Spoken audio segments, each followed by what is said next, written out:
नमस्कार मंडळी, माझ्या या नवीन ब्लॉगमध्ये तुमचं स्वागत आहे. मी रोहिणी आज तुम्हाला उंबरठा लेपनाविषयी महत्त्व सांगणार आहे.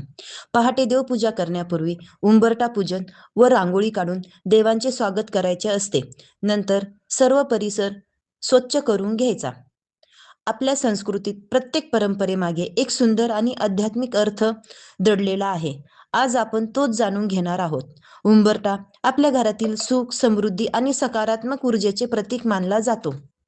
उंबरठा हा घराचे रक्षण करणारा आणि सकारात्मक ऊर्जेचे स्वागत करणारा मानला जातो.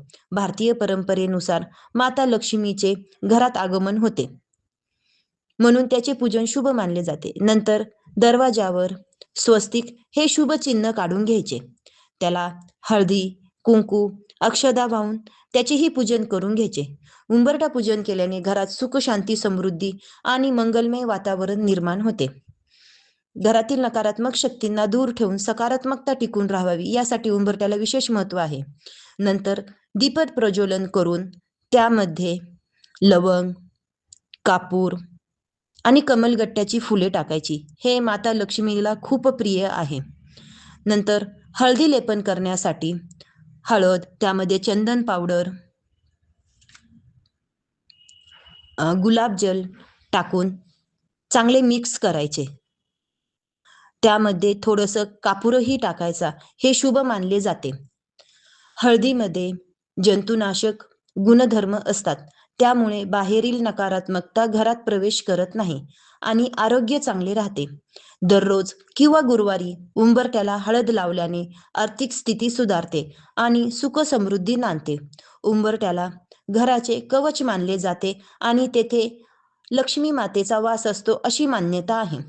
भारतीय संस्कृतीत रांगोळीला केवळ सजावटीचे साधन न मानता मांगल्य, समृद्धीचे आणि स्वागताचे प्रतीक मानले जाते. दारासमोर रांगोळी काढल्याने घरात सकारात्मकता ऊर्जा प्रवेश करते. देवी देवतांचा वास राहतो आणि मन प्रसन्न राहून तणाव कमी होतो, अशी धार्मिक आणि वैज्ञानिक मान्यता आहे. रांगोळी ही भारतीय संस्कृतीची प्राचीन ओळख आहे. वेदांच्या काळांपासून म्हणजेच यज्ञसंस्थेच्या जन्मापासून घरासमोर किंवा पूजेच्या ठिकाणी रांगोळी काढण्याची पद्धत चालत आलेली आहे. नंतर उंबरठ्याला हळद, कुंकू, अक्षदा वाहून पूजन करायचे. नंतर आपण धूप, दीप लावून उंबरठ्याचे पूजन करून घ्यायचे.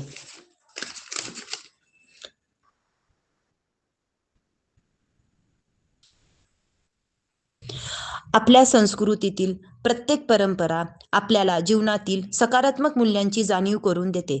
त्यामुळे या सुंदर परंपरा जपणे आणि पुढील पिढीपर्यंत पोहोचवणे ही आपली जबाबदारी आहे.